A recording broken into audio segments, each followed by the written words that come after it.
Jace, the 13-year-old living on one of the towering mage rings of Vryn. You are a natural at mind magic, able to hear the thoughts of those around you. It is difficult for you to connect with others, as you are painfully aware that they think you are a freak. Hey guys, it's Lee with Untapped Potential, and today we are playing through the first part of the story of Jace, the blue planeswalker from Vryn. Haven't done any of this on this channel yet. In fact, I haven't done any of it at all, so we're going to see what goes on here. I'm going to go ahead and start off with his first mission here, worth 10 gold. You often seek the solitude afforded by the apex of the mage ring. It's the only place where the thoughts of others can't reach you and bombard your mind. Usually it's quiet here, but not today. Yep, there's trouble in Vryn. The mage ring bullies attack. Jace has no choice but to defend himself. He's trapped alone on a roof with nowhere to run. What does he do? Well, he starts by keeping a 2-land hand here because it's got some decent cards and two separates Void Mage, which is really good for tempo. See, these bullies, they got strong monsters with powerful attacks and flying, and well, we're in blue. We don't really do that. We're just going to have to defend ourselves until we can figure out a way to grind out our opponent. It's going to be a battle of wits where every card matters.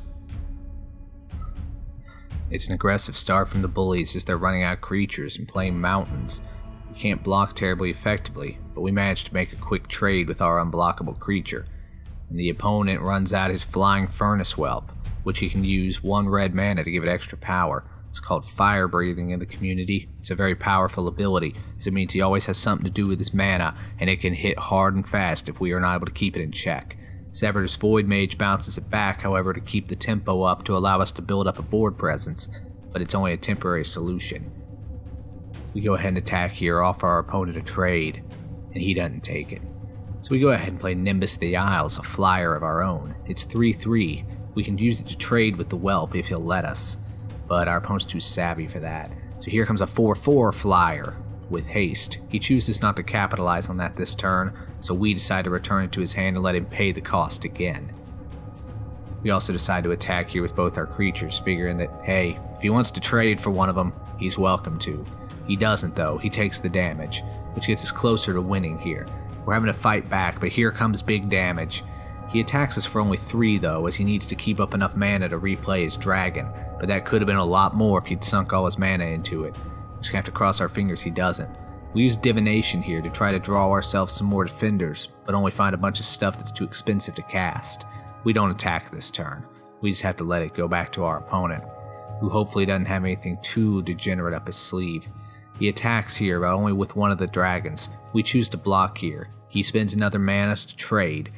Our flyer's out of the way, but at least we got rid of the fire breathing.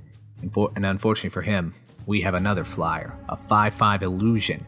It looks menacing, but if he so much as actually tries to touch it, he'll realize that he's being flim-flammed.